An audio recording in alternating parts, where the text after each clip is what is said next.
I wanted to talk about the politics and the sociology of the economics profession. Unless that is tackled directly, unless it's changed, I don't think any serious reform project can succeed. You have, for example, a hierarchy of journals in economics, clearly defined. Everybody within the profession knows what they are. And if you cannot get published in the so-called top journals, you might as well not exist inside the profession. Now, those top journals are very tribal and they're very ideological in most important respects. So that if you have a dissident or an unorthodox article, you're not going to get in there.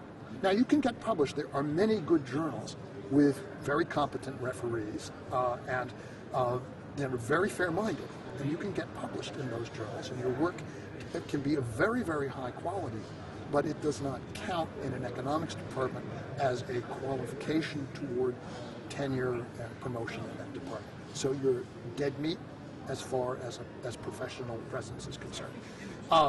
The so-called hierarchy of departments, in which, I grew up around an economics department at Harvard in the 60s and early 70s.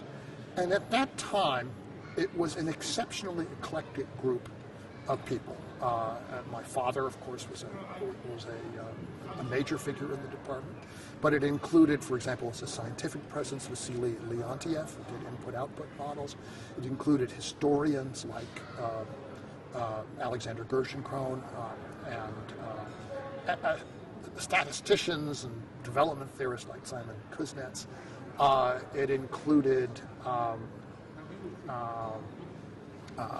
Kenneth Arrow.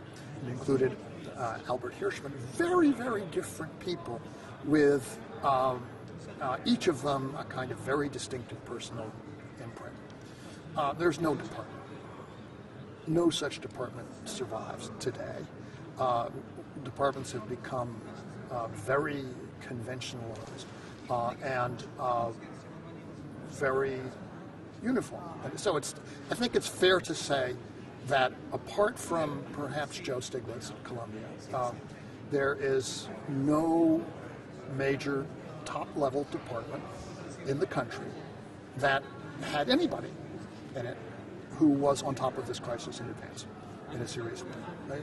I think you can maybe make a little case for Paul Krugman, but of course he's doing other things these days. But I think that's a fair up.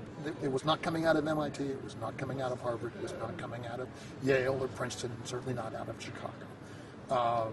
And I think that tells you something about what's happened at the highest levels. People have become preoccupied with their own puzzles.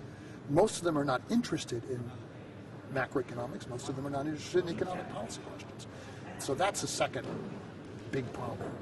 So you have the journals, you have the departments, you have, in fact, out there in the broader country,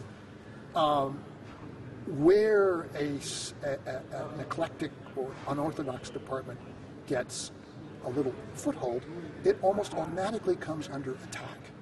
That happened at Notre Dame. We have very distinguished people who got basically deprived of their ability to train PhD students and therefore to do anything in terms of perpetuating their ways of thinking. And someone as distinguished as Philip Murawski is in that position. At the University of Missouri in Kansas City, which is obviously a very